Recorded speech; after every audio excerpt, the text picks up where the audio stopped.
Hello, this is a listening project specifically highlighting the women's voice within the game, brought to you by the Football Supporters Association and Offside Media Productions. In this 6-part series, leaders of football fan groups are joining me, Lynsey Hooper, to chat about the big issues facing fans right now.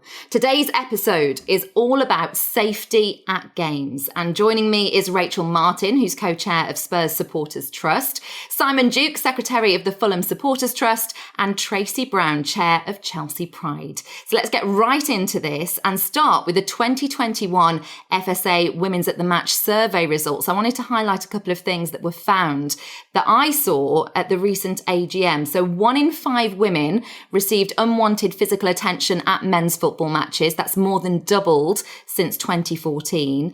And also when we make comparisons between the men and women's games, at women's matches, 1 in 20 fans had unwanted physical attention versus 1 in 5 in the men's game. So, of course, there are issues here to discuss and also progress as well that's happened throughout many decades. Rachel, I'll start with you. What concerns have you heard Spurs fans raise about safety at football matches? I mean, to be honest, by far the biggest problems for Spurs fans have been in Europe, and the way that fans are viewed, I think, in France, Spain, the major European countries, and the arrangements that are put in place for away fans. I think there's a very different mentality from the police and stewarding, and the safety of supporters is absolutely not at the heart of that. And that means that fans are kept in for a long time after the matches, could be up to an hour. You're then taken out, and then you're left to your own devices pretty much to walk into town. All the transport will have stopped, or they will have stopped it. So you're walking in, there'll be other supporters possibly waiting for you. And it's dark, you not necessarily the same way back into town that you came through. And it's just all extremely unpleasant. I think some of the searching that goes on is quite over the top and not necessarily done by someone of the same gender, which isn't appropriate at all. For example, I once went to Seville, lovely town, but my goodness, the experience there, where basically we were all just watching the game. It wasn't going that well, but we were watching the game, having a good time. And suddenly the police just invaded the Spurs section. I was actually sitting at the side, but we could see the police just going in with batons raised, just beating anybody up that happened to be there. They did the same thing after the match. Even fans just standing waving at the Spurs coach. The players were saying, they wanted to get off the coach and try and protect the fans. So those sort of things, are completely unacceptable, and you don't really hear about things on that kind of scale in England. I mean, we've just seen the Champions League, haven't we? The Champions League final. The way Liverpool fans were treated there, and all the victim blaming, the deflection, the sort of unwillingness to hold your hand up and learn from past experiences. I think it's terrible for everybody. It's terrible for children, men, women, but I don't think we see that kind of thing in England. Would you say, and Tracy, I know that you're coming in from a Chelsea angle, that attending away matches, Rachel has highlighted here in particular going to European away games, but just away games in general up and down the football pyramid, is it more off-putting for a woman to attend those? I think actually it is. I think it's not just even being at the game. I think it's the travel to the game. I think I've even had men come forward and say they feel uncomfortable going to a game, let alone a woman doing that. So I think actually it is different going to an away game, and some grounds are obviously, and security is a lot tighter in certain games. But again, reiterating that, across Europe, we are treated very differently, I think, as England fans anyway. And we're never treated fairly, I think, when we are abroad, anywhere across Europe. But at home, we definitely do have issues when it comes to away. And for me, it is some of the reports I've had back are scary when it comes to just train journeys and crowds being mixed. And sometimes I think when games are being organised, they don't realise there could be a crossover coming back of fans, say from up north on travel back into London, and you'll have fans mixing on trains. And I don't sometimes think that's well thought out. And I do know that then, there's maybe drink involved, which is often a problem. And then normally, yes, it tends to be women who land up with feeling very uncomfortable, and not just women, but children as well that may be travelling back. So it's definitely something that we all need to be keeping an eye on. And actually, I think it's something that the authorities can actually look more carefully at when they're looking at fixtures throughout the season.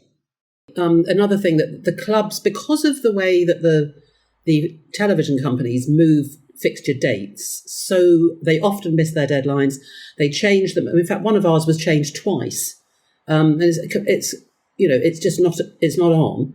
The clubs try and help by putting on coach travel, but as a woman, would you want to do coming back from Manchester, at 10 o'clock at night? Where are you going to be dropped off at 4 o'clock in the morning, and how safe is that? And I think there's a lot of questions that we need to be really thinking about how safe it is for women in particular. Bringing you in, Simon, on this from a Fulham perspective, is it just away from home, or are the issues at the home grounds as well? No, there's issues at the home ground as well, Lynsey. I mean, as a trust, we went out to our female members earlier this year to seek their views on the very subjects we're talking about today, women in football and women attending men's games. And there's a lot of common themes with my colleagues, but what we find is away, people tend to stand, and a lot of female supporters don't want to stand. Last year, the club did their best to try and isolate some rows at the front for people who wanted to sit. But I could give you an example of one of our female supporters in her 70s, under 5 foot tall, being caught in a bundle of people at an away game, in an area that was designated seating only. That is a problem. Stewarding is a problem because stewards generally don't want to get involved in making sure people sit in the right seats, in making sure that they stay seated. And you can't really blame them because they're not paid that well and they don't need the confrontation. We have issues home and away. Craven Cottage, as I'm sure my friends here will know, is a quaint old ground, but it brings its own problems for women attending football. For example, the concourses are not that large. They get very congested before the game and at half-time. And women find it difficult to get from their seats to, for example, the ladies' toilets, because they have to pass through the concourse. There's all these 6 foot tall inch men drinking beer, throwing beer, whatever, and they've got to get through them, and they feel vulnerable. Now, I'd be interested to know from somebody like Rachel whether things like that improve as you move into a new stadium where presumably, and I've not had the pleasure of going there just yet, but presumably the concourses are wider, and I'm guessing the balance of female to male toilets is different to what we've got at Craven Cottage, which is a very old ground. When it was built, you didn't have the number of women attending football that you do now. So we struggle in lots of ways at home, and then, in the Championship last year, a lot of similar grounds you visit have the same problems. But, standing is a problem. Bundling, when we score goals, youngsters bundle forward and will knock anybody out the way who's in their path. Yeah, and in actual fact, one of the more sort of interesting, in inverted commas, experiences I had in a toilet at a football match was actually at Fulham, when I was in the women's toilets, obviously, and all the men came in because it was near the kick-off. They couldn't queue. They didn't want to queue any longer. So it was literally about 40 men all came in at the same time, using the sinks, you name it, anything. I mean, I didn't feel unsafe. It wasn't especially enjoyable. But the experience, you will have an amazing time when you come to the Tottenham Hotspur Stadium, because one of the things that I used to go on about when I first went for the preliminary day, when we went to see it, one of the things that just blew me away was the toilets. there are so many women's toilets. Each one has about 15 in them. Whereas where I was before in the East Stand at White Hart Lane, which was a fantastic stadium, but it had 2 toilets in the whole of the East Upper. So basically, don't try and go to the toilet at the old Park Lane. But this one, everything is designed with huge sight lines, so there are no corners. Everywhere is open. It just feels. I mean, it gets really busy, really crowded. It's got a fantastic atmosphere in the marketplace after the match and things like that. But because it's built to host American football, concerts and everything else, the away section is every bit as good as the home section. And it's really, really noticeable. So I think we've all been to stadia where we think we've had a bit of a rough deal as away supporters. That isn't the case at Spurs. I understand that our new stand, part of which is now open, does cater for things like that much better than the rest of the ground. Good. So it will be interesting to see what effect that has, maybe on where season tickets choose to seat themselves for next season when it's fully open. This is something that is a wider problem. Women attending matches on their own, Simon, the late night games that even aren't on television. This is an issue that far exceeds, what televised matches go out. This is something that happens every game, every week for some people. One of the things that came out of the work we did, Lynsey, was the need for women to form a group to help each other. And they've now formed something called Fulham Lilies, it's endorsed by the Trust, but it's not actually anything to do with the Trust, although we have common members and 2 or 3 board members are part of Fulham Lilies. But what they're trying to do is engender a spirit of cooperation they've now got a focal point for meeting before home games. And in actual fact, where possible, their intention is to invite the similar groups of the visiting club to join them, because other clubs do have similar women's networks. What they've built is very much on the back of discussions they had with Watford ladies and Lincoln ladies, where groups of women can meet together before the game, can then go to the ground together, can then leave the ground together, can then make sure if they're not travelling home together in the same direction, maybe a phone call or a text to say, yes, I'm home. It's in its infancy, but it's gaining an awful lot of momentum.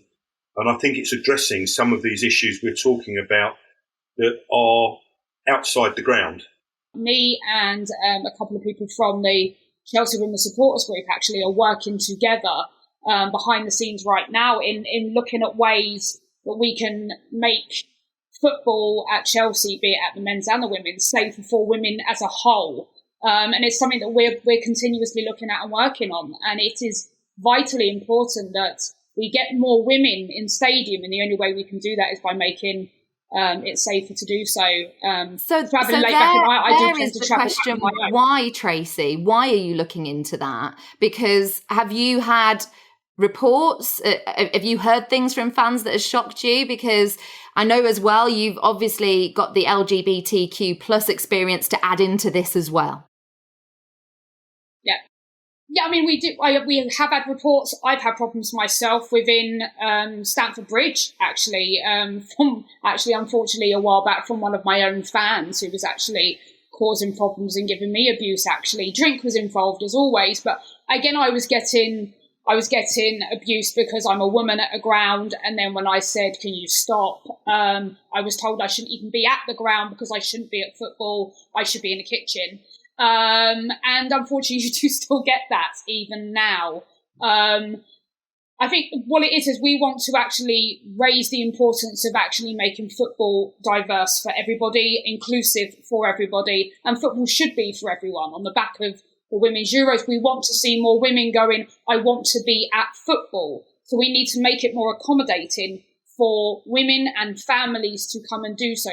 Price obviously is also an issue if you want to take your family to a men's game over a women's game, because the cost is expensive. Obviously, train travel is very expensive in this country if you can't book way in advance. And yeah, I mean, I've had problems going in and out of football grounds where I've been given abuse, not just for being a woman, but obviously for being an openly gay woman who very openly runs the LGBTQ plus supporters group.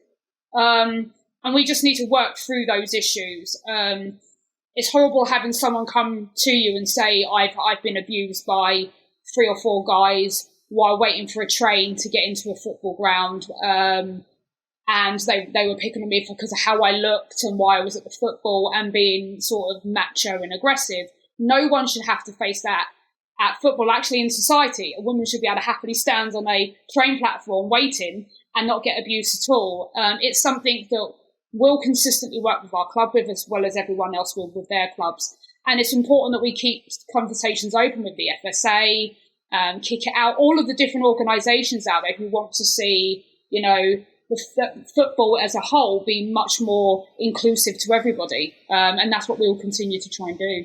Yeah, I was just going to say, I feel that a lot of it, it's about education, it's about training stewards, and obviously stewards at the moment are, we all know what the service industry is like and how difficult it is to get staff and to keep staff. So they're constantly needing training. And I know at Spurs there is a safeguarding package that they're given, and having the club send stewards to away games, which is very reassuring. Actually, I find that one of the best things, especially if you've gone to Europe or somewhere, to see your friendly club stewards there. I think must be particularly reassuring for women, but anyone.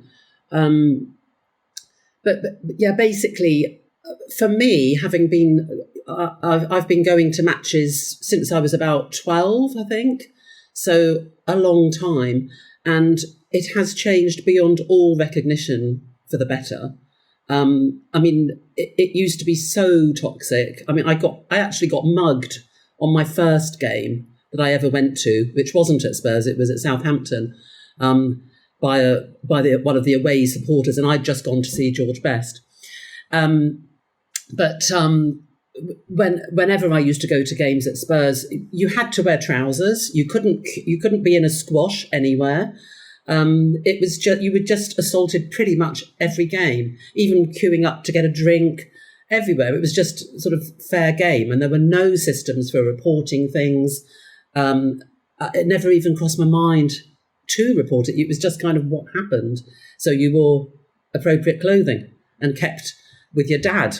It's unbelievable, really. So it has got a whole lot better. We're not there yet. There is still lots of things that need to be done. But I do think that when you look at where it's come from, it's not that bad.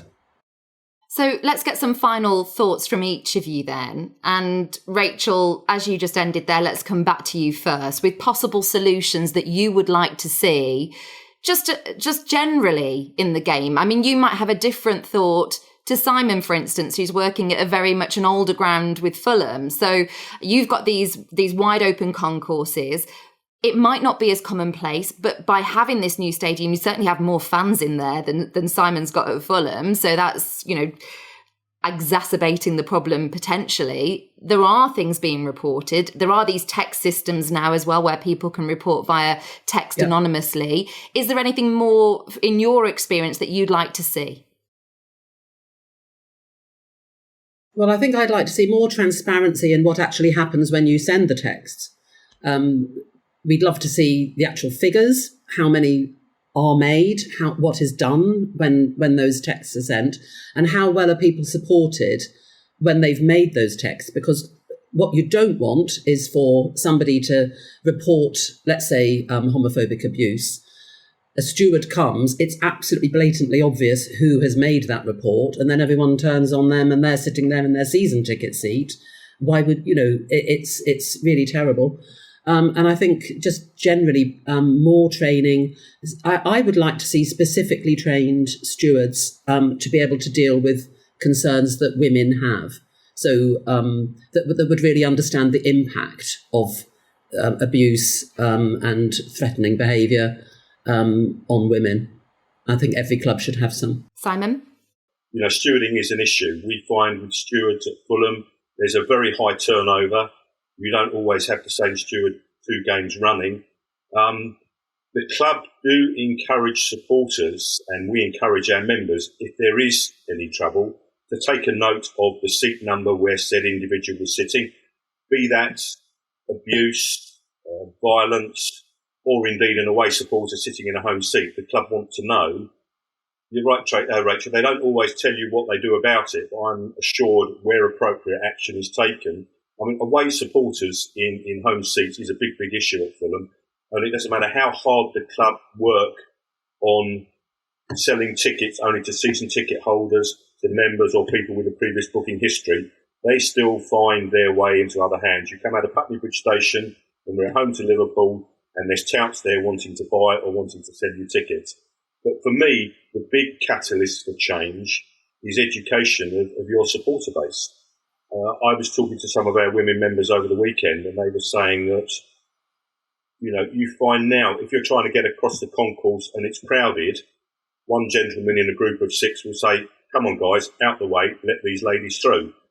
That might not have happened. That's got to happen more and more. And it's if you can educate your supporter base to support the diverse crowd you have, that's the best place to start. You're not going to do it by beating up with stewards, hauling people out.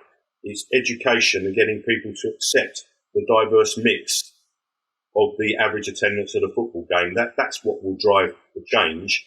And I think it is changing, but it's very slow and it will take a while. Tracy, you have the final word. I can reiterate actually what they've both just said. I mean, at Chelsea, we have the No to Hate campaign where we, as a club, tirelessly try to promote equality throughout the club at both men's and women's and youth games. Yes, you can obviously report via emails, text messages. And yes, I think I agree. I would love to see the figures, but not everyone actually reports directly to their club. You can report to Kick It Out. And actually all of these numbers need to be actually put together. So we actually, as fans, transparency is everything. We can actually see the full figures. So all of the numbers are pulled in from all of the clubs. And actually we can really take a good hard look at where the problems are within football at Premier League and going down the pyramid. I think it's, you know, if we want to promote change, we need to make sure that change comes also in at grassroots. And, you know, the players at clubs obviously can help do, you know, campaigns and say, you know, we need this to stop. But again, truly education is key. If someone's done something bad in the stand and you report that, I would want to know that to begin with, they are given a chance to be educated and taught why what they did was wrong in the first place. Obviously, if they then can't behave, then obviously they don't deserve to be inside a football stadium. But education really is truly key because I think we've all sort of heard it over the years, and definitely when it comes to, say, things like certain chants we've had to and worked really tirelessly to change. People just use the word banter. I can't stand that word anymore. It's completely been ruined by the fact that people use that as an excuse for what they do inside a football ground that they mostly wouldn't do if they wasn't at a football game. So education is truly the key in changing everything of this going forward. Well, we're going to have to bring this discussion to a close now because we're out of time. But thank you very much to Rachel, Simon and Tracy for sharing all of that with us. If you've been listening in at home and want to share your views, do comment below or get in touch on social media at We Are the FSA. There are more episodes as part of this listening project that you can listen to, with one being released every week for 6 weeks. It's here to provoke thought and hopefully generate some solutions as well going forward. Take care and see you soon.